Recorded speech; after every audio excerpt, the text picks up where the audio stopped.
This is the schematic diagram of the NAND gate. According to the schematic diagram, the switch 1 is connected with a 10K ohm resistor. Then the 10K ohm resistor is connected to the base of the transistor. Then in the emitter of the transistor is connected to the ground. Then the switch 2 is connected with a 10K ohm resistor. And the 10K ohm resistor is connected to the base of the transistor. Then in the collector of the transistor is connected at 1K ohm resistor going to the positive terminal. Then from the collector, it is connected by a LED. So this is the cathode and this is the anode. Then the cathode is connected to the ground. If both switches off, the LED will open. But if one switch is on, the LED will open. If the other side is on, the LED will also open. Both switch is on, the LED will off. According to the schematic diagram, if 0, 0, the LED will on. So if both off, the current will flow from here to here. Then the LED will light.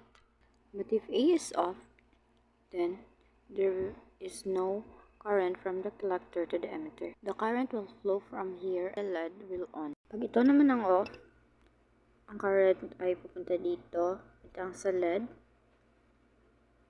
kaya mag-on.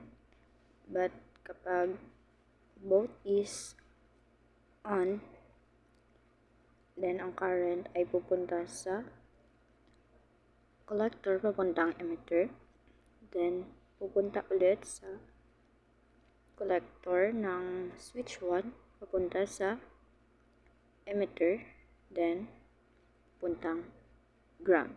So kaya maging 0. So this is the schematic diagram of NOR gate. So this is your switch 1 and this is your switch 2.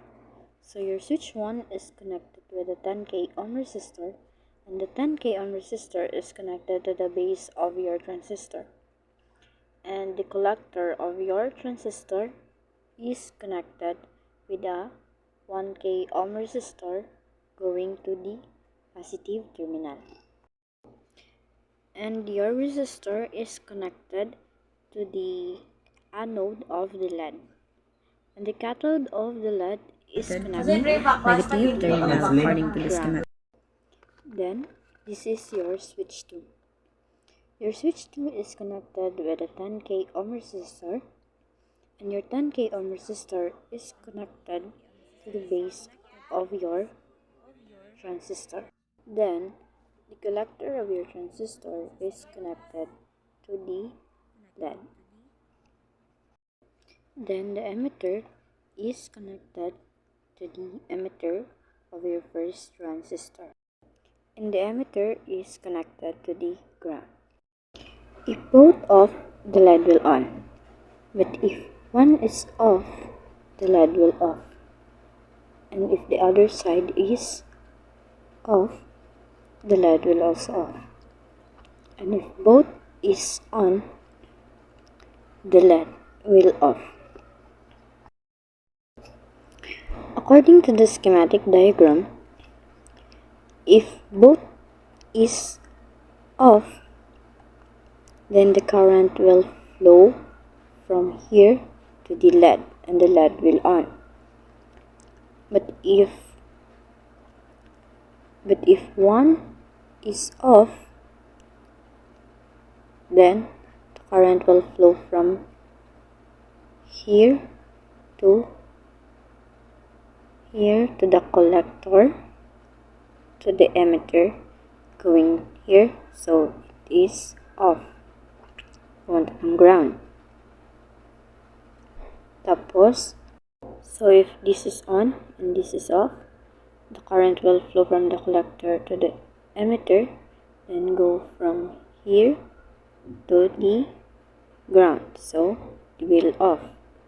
But if both is on, So the current will flow from here to the emitter going to the ground. So, or pwede din siya current papunta doon, then punta sa collector to the emitter pa ground.